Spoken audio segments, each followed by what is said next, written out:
शायद से बात का इशारा की कि मैं इतनी देर से बैठा हूँ, अगर मैं इतनी देर किसी अपने जो मेरी शनाख्त है वहाँ पर तो इतने सारे पैसे मिलते हैं, मैं मुफ्त बैठा हूँ, तो एक शेर मुझे फालतू पढ़ने की इजाज़त दी है। साहिब सदर कादिर मुजब आपकी इजाज़त से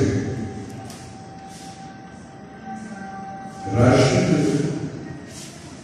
तमाम उम्र रहे ख्वाब मगन, राशिद तमाम उम्र रहे ख्वाब मगन, जो जागते तौफा की ताबीर देते। क्योंकि मुझे एक पुरानी दोस्तों की सुनी हुई उसके बाद में इशारा तो मुझे ज़बानी याद में हुई हदीस दर्द पे दारुल किसका है? हदीस दर्द पे दारुल किसका है? भरी बहार में उजला दया किसका है? नगर में खासतौर पर तेरे की उसके तरीमाना के यूसी कैबिनेट में के हदीस दर्द पे दारुल किसका है? भरी बहार में उजला दया किसका है? बदलों में ख्वाहिश जिसे दिल भरी का दावा था, बदलों में ख्वाहिश जिसे दिल भरी का दावा था, दिल फिगार सरे रेगुलर किसका है? बदलों में ख्वाहिश जिसे दिल भरी का दावा था, दिल फिगार सरे रेगुलर किसका है? सुनिए कि मेरी गिरफ्त से बाहर खुद से दिल, मेरी गिरफ्त से बाहर खुद से दिल की, ये है तो मेरा मगर इख्तियार किसका है?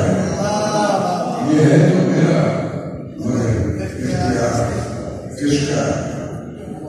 शेर के बजा के वादा था यारों को भूल जाऊंगा, बजा के वादा था यादों को भूल जाऊंगा, तू ही कहो कि यहाँ ये त्योहार किसका है?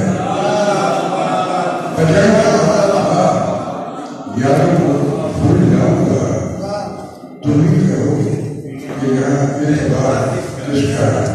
और लगता है कि वो एक ख्वाब है, नींद आएगी तो आएगा,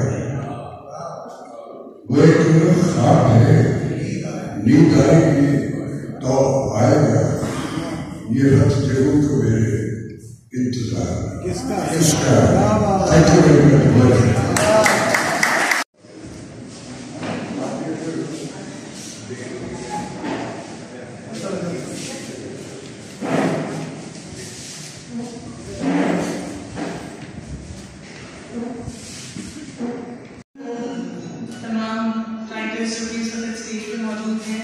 मेरी मम्मा नगर से तारा बैठ की तरफ से और मेरी तरफ से अस्सलाम वालेकुम। एक तो बातें सर छोटी छोटी करना चाहूँगी क्योंकि एक बार ना के अंकल इतनी बड़ी मोहब्बत से फ़ोन करके मुझे यहाँ पे गाइड किया, तो उनका बहुत शुक्रिया। और मुझे वाजिद अंकल को भी देख के यहाँ पर बहुत खुशी हो रही है क्योंकि मंडी बहाउद्दीन में वैसे तो मम्मा के साथ अक्सर मुशायरे पढ़ते रहे, लेकिन मंडी बहाउद्दीन में एक खास मुशायरा हुआ था क्योंकि मेरे नाना को काफ़ी टाइम की जिंदगी का अपनी इंजीनियरिंग के दौर में मंडी बहाउद्दीन में लेके आए थे, तो मम्मा ने कहा कि तुम ही इसमें मेरे साथ शरीक हो। तो वाजिद अंकल ने हमें पिक किया था मेरी वीडियो मैंने शेयर कर देना, किसी ने यूट्यूब पे बड़ी अच्छा सिंपल दिखवा देना अपने चैनल पे के साथ। तो भाई क्या ही कहूँ, मुझे तो लगता है हमारा दिल का रिश्ता है। यहाँ पर बहुत सारे राशन में लोग बैठे थे, बहुत सारे लोग ऐसे जिनके साथ एक दिल का ताल्लुक वापस है। आई रिमेम्बर एनसी के अंदर मैंने एक सीनिया के ऊपर एक डॉक्यूमेंट्री बनाई थी, प्यासी लगी उसका नाम था, डीकन हाउस नेशनल यूनिवर्सिटी से उसे अवार्ड्स भी मिले और काफ़ी उसकी तारीफें भी हुई। आज तक नेशनल कॉलेज ऑफ आर्ट्स की डॉक्यूमेंट्री के पेपर में उसके ऊपर क्वेश्चन आते हैं, लेकिन मैं समझती हूँ वो डॉक्यूमेंट्री भी बड़ी बन गई क्योंकि उसके अंदर एक ऐसे इंसान का दर्द शामिल था जिन्होंने अपने खजाने थैलेसीमिया की नजर कर दी है और इन्होंने बड़ी कंट्रीब्यूशन की है। शायरी में तो कंट्रीब्यूशन कर ही रहे हैं, उसके अंदर भी वो अपने गम को बताना कि ये बीमारी है, उसके अंदर कंट्रीब्यूट करना ताकि लोगों को अवेयरनेस मिले, ये बहुत बड़ा काम है। क्योंकि बात आगे लगता है जिसके अंदर मेरी मदद की उस वक्त कंट्रीब्यूशन किया। बाकी तो सिर्फ चंद शायद अपनी मम्मा की पढ़ूंगी ये काम के हवाले से। तो गम तेरा है